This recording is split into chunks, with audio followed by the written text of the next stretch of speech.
करिश्मा, रेशमा और मनीषा 3 बहनें हैं। उनका एक भाई भी है, मयंक। मयंक अपनी बहनों को बहुत प्यार करता है, लेकिन मयंक की पत्नी सबिता इस मामले में मयंक से बिल्कुल ही अलग है। वो अपनी नंदों का जितना बुरा कर सकती है, उतना बुरा करती ही रहती है और अपनी नंदों पर हुक्म भी चलाती है। करिश्मा, करिश्मा, तुमने अभी तक नाश्ता नहीं बनाया? तुम्हारे भैया को ऑफिस जाने में देर हो रही है।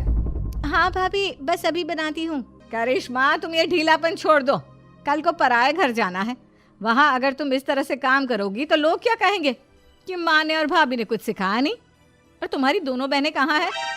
अब रेशमा मार्केट गई है और मनीषा सो रही है। क्या? सुबह के 8 बज रहे हैं और ये महारानी अभी भी सो रही है? ये कहते हुए सबिता अपनी सास दुर्गा देवी के पास जाती है। माँ जी, देख रही हो अपनी बेटियों के तौर तरीके?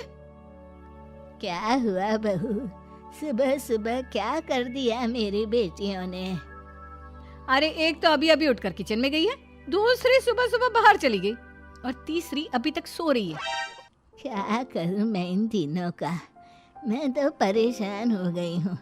जा जाकर उठा उसे और रेशमा से मैं बात करती हूँ। सबिता सीधा मनीषा के कमरे में जाती है और उससे कहती है, महारानी जल्दी उठो, सूरज सर पर आ गया है। भाभी थोड़ी देर और सोने दो ना, मैं रात को लेट सोई थी। वो क्या है ना, यूनिट टेस्ट चल रहे हैं। शराफत से उठती है या नहीं, या फिर पानी की भरी बाल्टी डालूं तेरे ऊपर? नहीं नहीं भाभी, मुझे बिस्तर में नहीं लाना, उठती हूँ मैं। मनीषा जल्दी से उठकर बाथरूम में चली जाती है। सभी आराम से बैठकर नाश्ता कर रहे होते हैं कि तभी रेशमा बाजार से हाथ में सामान लेकर आ जाती है।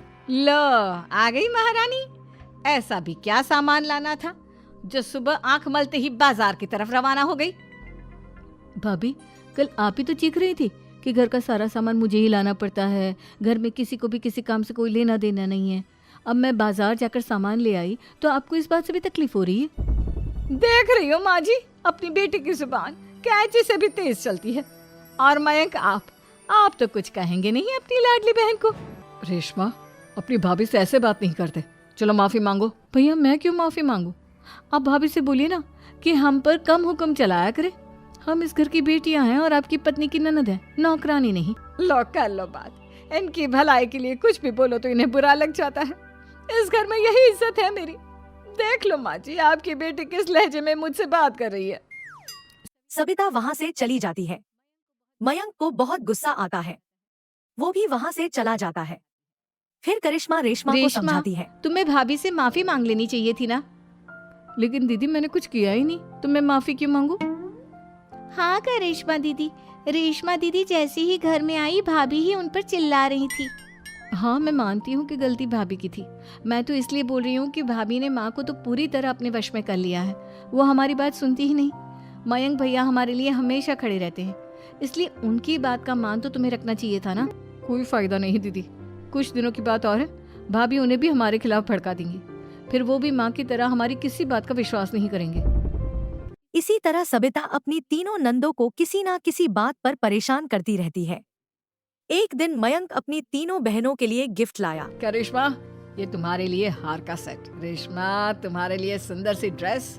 और मनीषा, तुम्हें किताबें पसंद है ना, तुम्हारे लिए किताबें लाया हूँ। थैंक यू भैया। थैंक यू भैया। थैंक यू भैया। करिश्मा, तुम्हारा नेकलेस कितना सुंदर है। ये भैया कहाँ से ले आए होंगे? मैंने भैया को 3 दिन पहले फोन पर ये डिजाइन दिखाया था और आज भैया ये ले आए।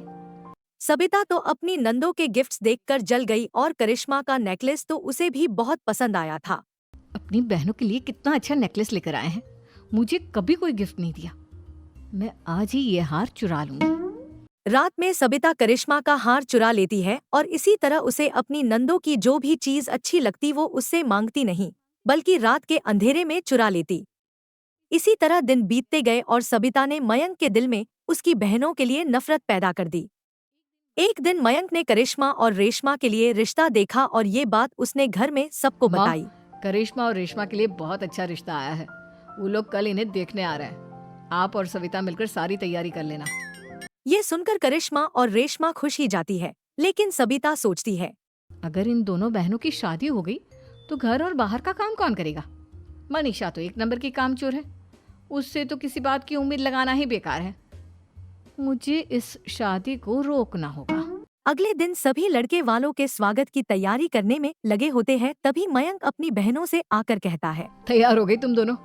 देखो दोनों लड़के बहुत अच्छे हैं, मैं कोई कसर नहीं छोड़ना चाहता, इसलिए तुम उनके सामने अच्छे से बिहेव करना और अपनी भाभी से लड़ने मत लग जाना। करिश्मा, तुम वो नेकलेस पहन लो ना जो मैं तुम्हारे लिए लाया था।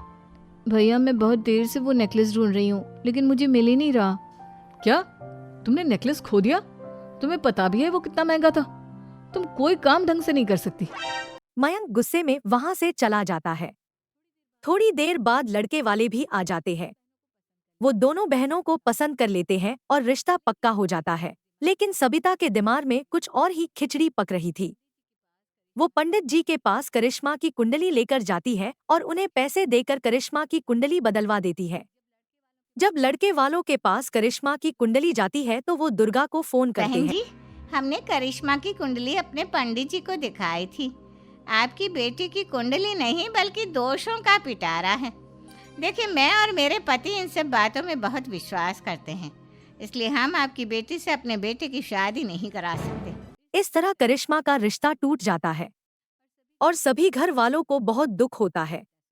अब सबिता सोचती है, चलो, करिश्मा का तो रिश्ता टूट गया, अब रेशमा का भी रिश्ता तोड़ना है। क्या करूं क्या करूं? अब सबिता आवाज बदलकर किसी अननोन नंबर से रेशमा के होने वाले ससुराल में फोन करती है। हेलो, मैं कौन हूँ कौन नहीं ये आपके लिए जानना जरूरी नहीं। बस इतना सुन लो कि रेशमा का 2 साल से किसी के साथ अफेयर चल रहा है। बस रेशमा का रिश्ता तुड़वाने के लिए सबिता का इतना कहना काफी था। अब रेशमा का भी रिश्ता टूट गया। मयंक और दुर्गादेवी ने रेशमा को खूब खरी खोटी सुनाई, बार बार उस लड़के के बारे में पूछने लगी। आप दोनों मुझे क्यों परेशान कर रहे हो? अरे कोई लड़का होगा मेरी लाइफ में तो मैं बताऊंगी ना, जब कोई है ही नहीं तो कहाँ से लाऊं मैं कोई लड़का? तो तेरे होने वाले ससुराल वालों को फोन किसने किया था? माँ मैं नहीं जानती किसने फोन किया था, मैं सच कह रही हूँ। मैं तो पहले ही कह रही थी इसकी लगाम खींच कर रखो, लेकिन मेरी सुनता ही कौन है। आप चुप रहिए भाभी, ये सब आपका ही किया धरा है। अब तीनों बहनों को विश्वास हो जाता है कि ये सब उनकी भाभी ही कर रही है। तीनों बहनें अपनी भाभी को सबक सिखाने के लिए एक वकील कर लेती है और घर में हिस्सा मांगती है। देखो भैया, माँ बाप की जायदाद में जितना बेटों का हक होता है उतना ही बेटियों का, इसलिए इस घर के 4 हिस्से होंगे और हमें अपना हिस्सा चाहिए। मैंने तुम्हारे लिए क्या क्या नहीं किया और तुम इस घर में हिस्सा मांग रही हो? भैया, आप और माँ हम बहनों की कोई बात नहीं सुनते हो और भाभी हमारी शादी नहीं होने देगी क्योंकि उन्हें लगता है कि आप हमारी शादी में ज्यादा पैसा लगाओगे और उन्हें हम जैसी फ्री की नौकरानी कहाँ मिलेगी। तो हम भाभी के साथ तो रह नहीं सकते, हम बहनों को अपना हिस्सा चाहिए। अरे तुम्हें शर्म आनी चाहिए अपने भाभी पर ऐसा इल्जाम लगाते हुए। वो तुम्हारे बारे में कितना सोचती है। हाँ माँ, भाभी हमारे बारे में बहुत सोचती है, दिन रात बस यही सोचती रहती है कि किस तरह से अपनी तीनों ननदों को परेशान करूं और कभी मुझे पढ़ने भी नहीं देती। दोनों बहनों का रिश्ता भी तो इन्होंने ही तोड़वाया है और रात में हमारे कमरे में आकर हमारी चीजें भी चुराती हैं। इसी तरह सबिता की तीनों नंदे अपनी बात पर अड़ी रही। अब कोर्ट में तारीख भी शुरू हो गई। जब सबिता तो लगा कि उसकी तीनों नंद इतनी आसानी से नहीं मानने वाली, तो उसने अपने पति और सास को सारी सच्चाई बता दी और अपनी तीनों ननद से माफी मांगी। मयंक और दुर्गा को भी अपनी गलती का एहसास हो गया। अब सबिता खुद करिश्मा और रेशमा के लिए अच्छा रिश्ता ढूंढती है और उनकी शादी कराती है।